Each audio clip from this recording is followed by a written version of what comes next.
Hey everyone, welcome to Afterwards. This session was a pretty interesting one.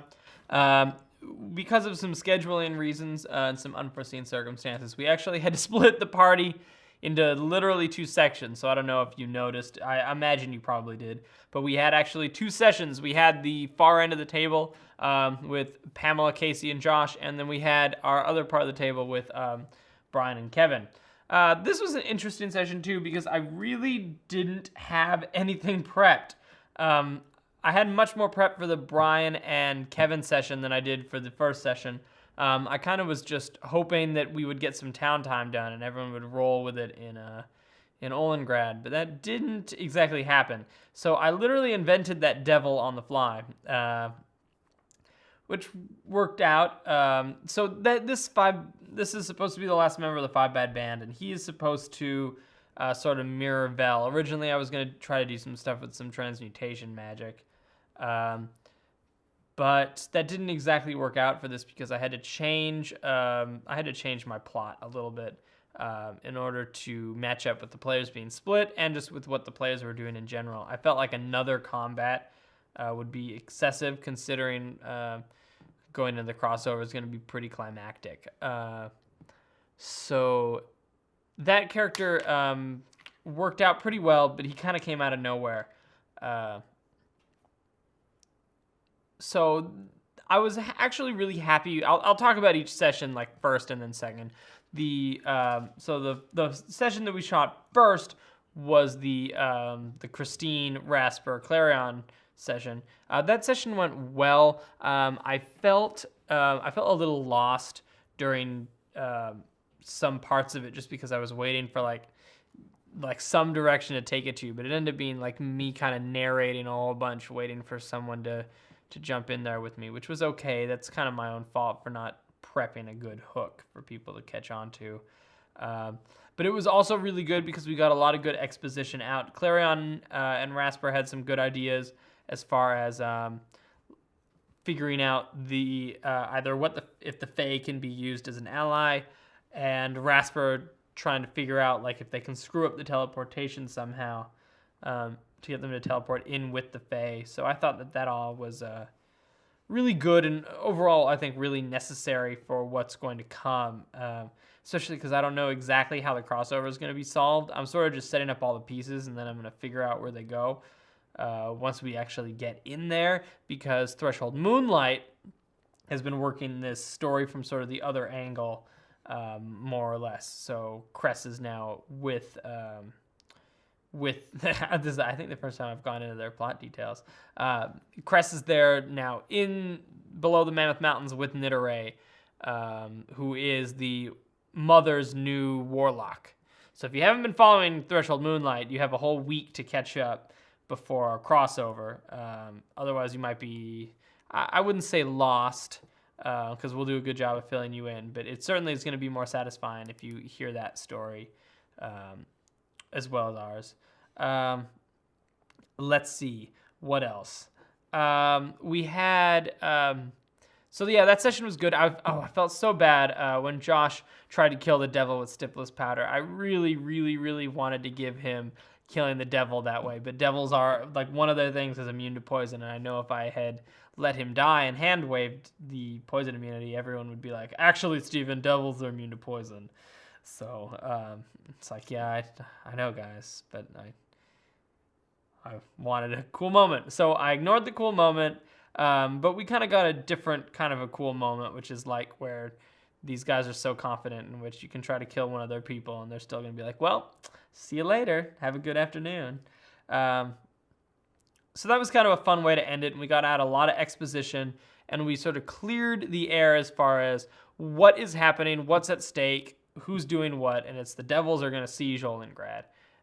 They're starting to mass outside and the humans are in big trouble unless they figure out some kind of Hail Mary plan to upset them, because blissed out devils are really tough to fight. Next part of the session was a totally different feel. So we shot the two sessions at different times. So it was a totally different night, actually, about almost a week apart that we shot our two sessions. And Brian and Kevin had very different experience and very different energy, which sort of makes me realize how important party composition is. You don't really realize it, but like certain tasks and certain things work for one group of people that don't necessarily work for another. So I didn't realize this until after it happened, but the energy is very different between the two groups. But needless to say, their session was a little bit looser. There was a little less exposition there and a little actually less happening.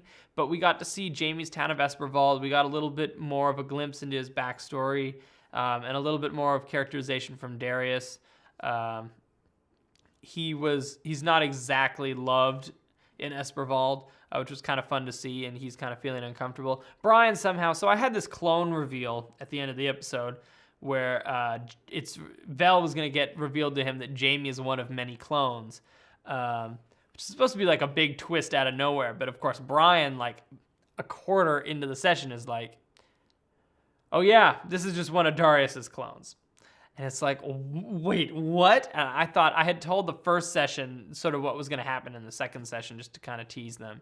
We were like, Brian, did Casey tell you like what happened? And he's like, what? No, I just said that. We're like, okay, weird. So Meta's using some of his powers on real life Brian now. So that was kind of both scary and fun. That twist was fun. It was really fun doing Vel building the staff.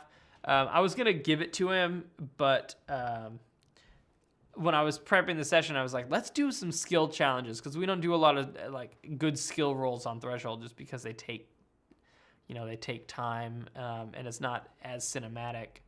That was good. They have some new magic items. Jaime has, of course, his plot armor, and Vel has his new moon staff.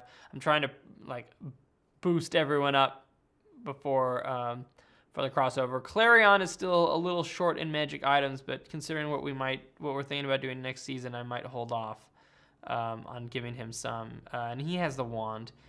So that's always the trick, is like balancing magic items amongst your players, because I rolled randomly for the stuff last time in Tiny Town, but it ended up being a lot of stuff that was super suited to Christine. So it looks like, oh yeah, now Christine has all this stuff. But then it's like you look at Vel, and Vel has an immovable rod. He has the ever-smoking bottle. He has this like laundry list of items that we don't necessarily see.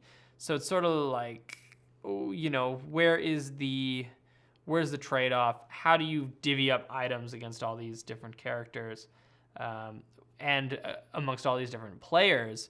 Because the characters, of course, are going to maybe feel like they need some more stuff, and the players are absolutely going to feel like they need some more stuff. So it's kind of a difficult balance, and I'm trying to strike that with having items that are going to be interesting, are going to make sense for the character, and are going to be acquired in a meaningful way, and balancing that with making sure that as many players as possible have magic items and have enough power to boost them up.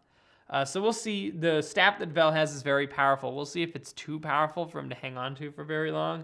It's sort of my... I didn't give him a staff of power from Osulax, but it's sort of like that. It might even be more powerful than that.